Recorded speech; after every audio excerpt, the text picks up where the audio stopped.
the thing that interests me the most in this series is the interdisciplinary connections between people who are in architecture, people who are in planning, people who are in development, maybe even people who are in building. And I know that left to themselves, architects have their own proclivities, planners have their conferences, and they have their own thing that they do. Developers, when they ever get together, uh, they have their own kind of thing going as well. So, uh, with that in mind, maybe you could start just by helping us get into the head of an urban planner. What are the things that motivate planners? And maybe give us the stereotypical description of what a planner is.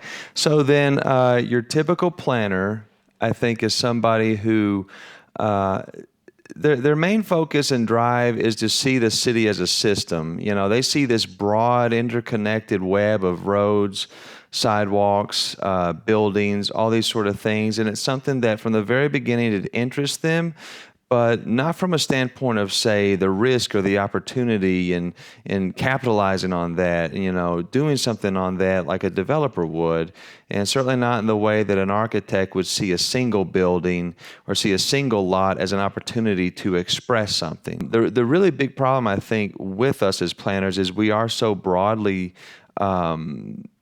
our perspective is so wide, is so broad, so expansive that it's really hard for us, I think, at times to really think about things really in just a more pragmatic way. I mean, we have this desire of a utopia. You know, we have this desire of making these great, beautiful cities or these great, beautiful areas, and we don't necessarily realize that, hey, what you see as a broad system is really an interconnection of many different individual systems that just so happen to follow your rules of your zoning ordinance or whatever, but you know, they all have a lot of self-interest that are going to be conflicting with this broader goal that you always want to see accomplished.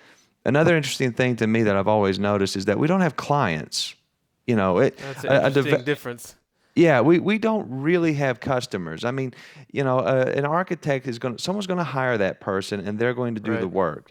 A developer is going to buy a piece of land and build it for a certain segment of a population, of a market. But we don't really have that sort of focus. In fact, if we do, it's even considered discriminatory. You know, Right. Yep. if we focus on just one particular part Favoring of a the certain demographic. Yeah.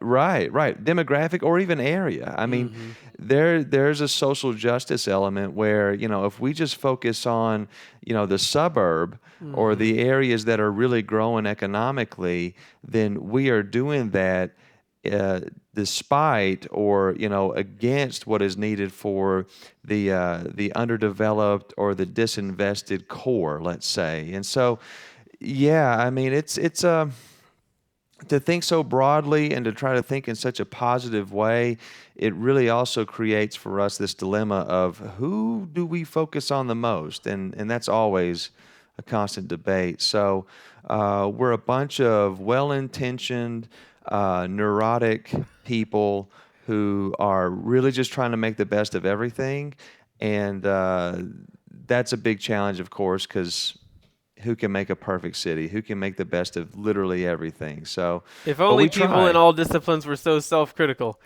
Yeah, Uh, yeah, yeah. Well, and that's just it. I mean, I think that's another thing about planners, especially planners who work in local government, is you become very self-critical very quickly because you know what your intentions are.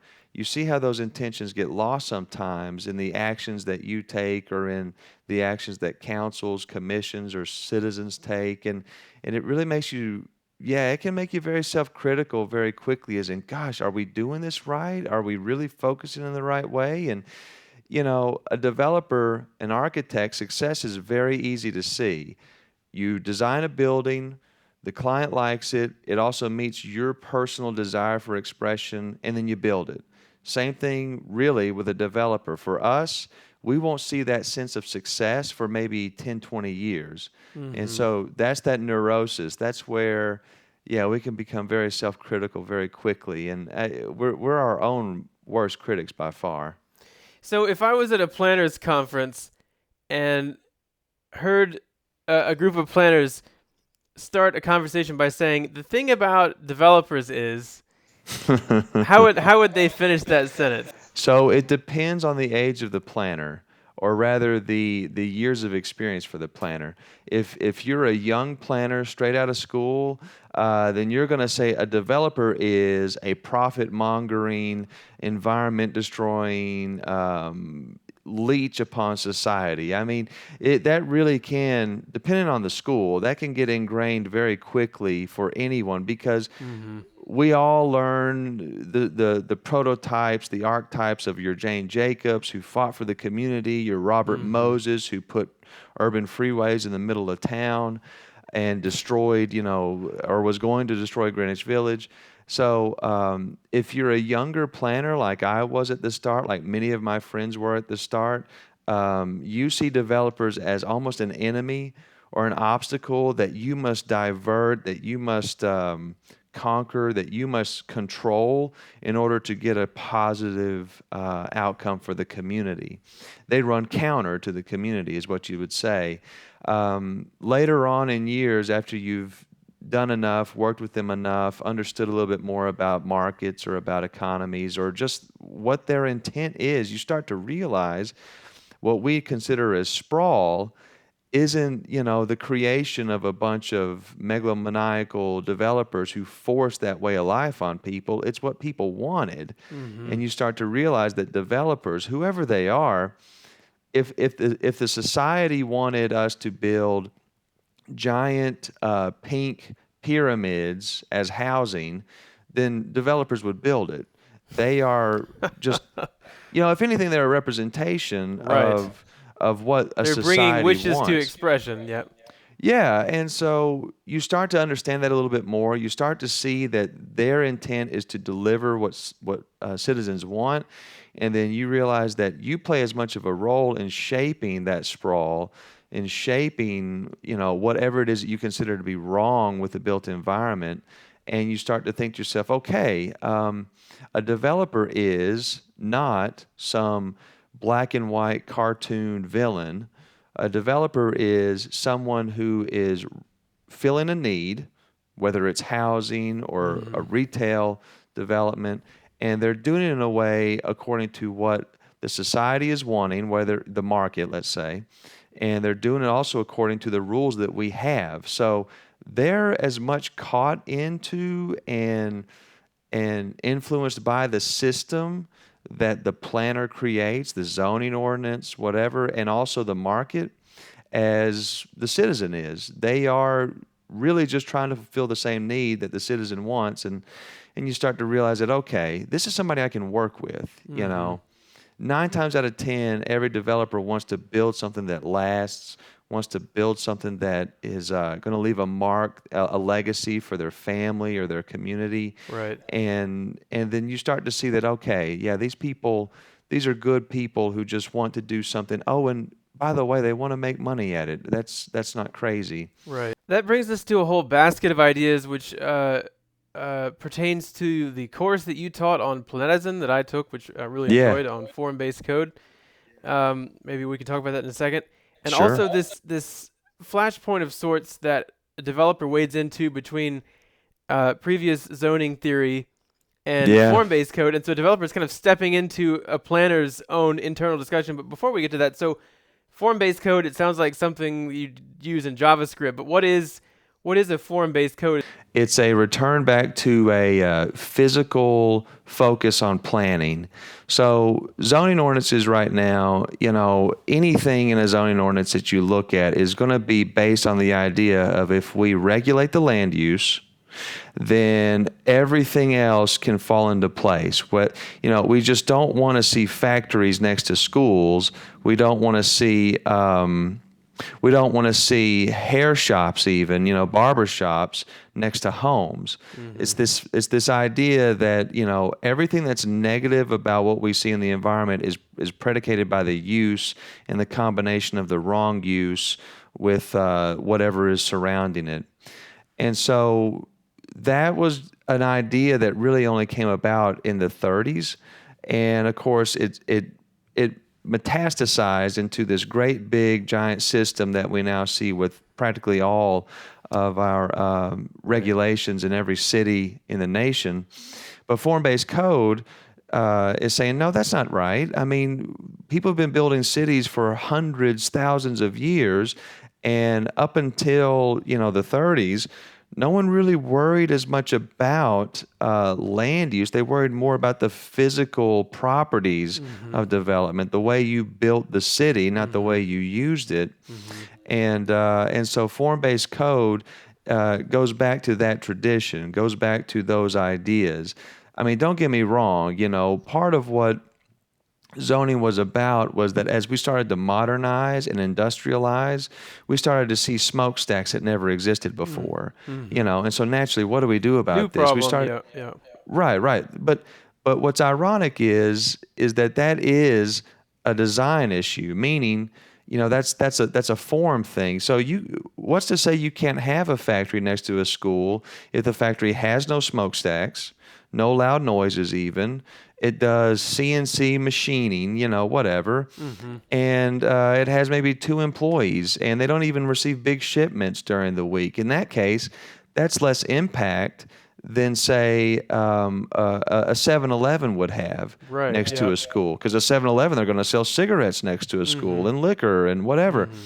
And so you start to look at things the way we did back when we first planned colonies here, back when we built things like Charleston and Savannah and Alexandria, and you start to think to yourself, yeah, it doesn't matter so much as we used to think what you use it for, but does it fit from this physical element, from this relation between one site to the next, and it's not a revolutionary idea. It's just really going back to those traditions. So a developer reads. I'm reading what's it called? Sprawl Repair right now. It's a Yeah, yeah, book. yeah. Fascinating. Right. Mostly illustrations, and this is Yep. this brings me to the pertinent point. So a developer reads Sprawl Repair, says fantastic. Uh, the irony is though that in some or many, and I don't know yet, districts you're taking kind of the best of new planning and you're confronting the 30s planning. Right. And so whether you're an experienced developer, which I'm certainly not, I'm not even a novice developer at this point, you deal with the issue of, well, I need this to be rezoned, or I need this to be changed, or I'm wanting to Right. demolish this thing that's here and put something new. Right. What does a planner, what does a developer need to know or keep in mind when broaching such a subject uh, with someone in the local planning department who maybe didn't graduate very recently, Yeah. or hasn't read Sprawl Repair, or Right. doesn't have this, whatever. How would you go about handling that? Um, it's really, really hard because everything that you see in Sprawl Repair, that book, is probably illegal in 80% of zoning ordinances in America. Isn't that crazy? Yeah, yeah. Well, and it just goes back to this fact of, if you're not, this is so terrible because it sounds like a critique on older generations, and it's not true. But if you're not, statistically, if you're not trained and not aware of new practices, if you've been enforcing the same old zoning code, in Plymouth Falls, Rhode Island, for the past 20 years, and it's the same one that they built all that stuff with, then you can't rightfully do the things in Sprawl Repair that are meant to fix what that book created.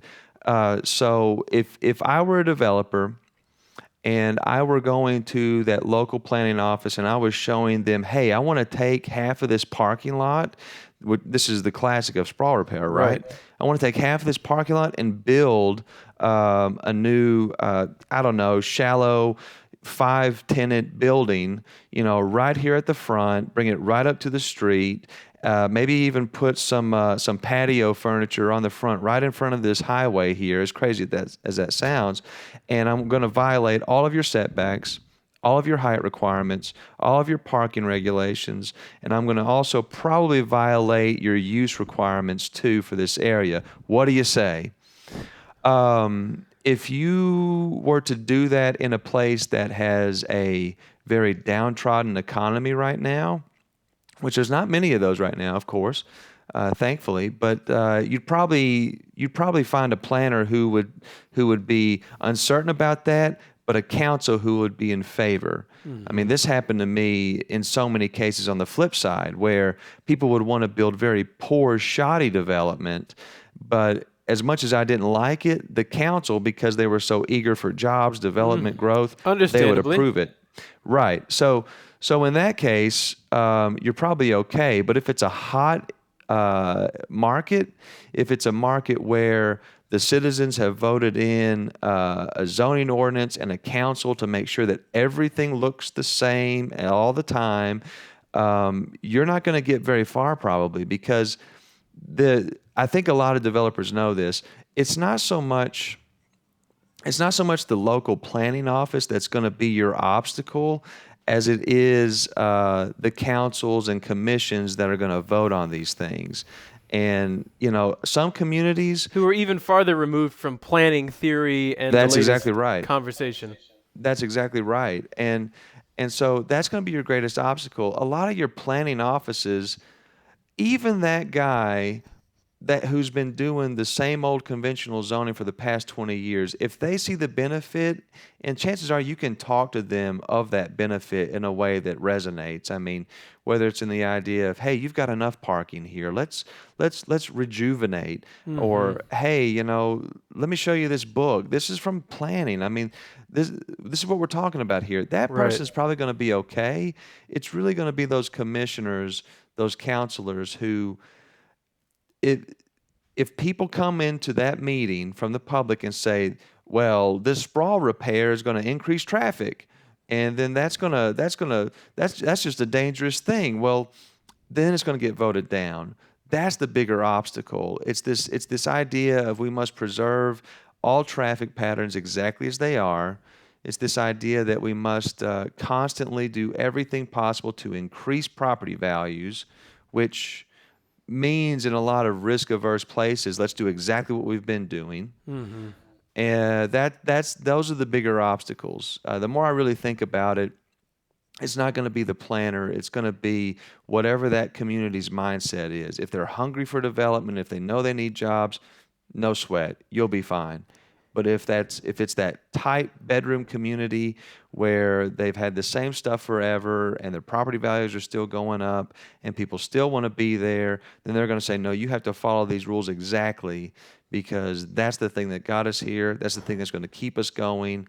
And that's that risk aversion that's really going to be a developer's biggest challenge.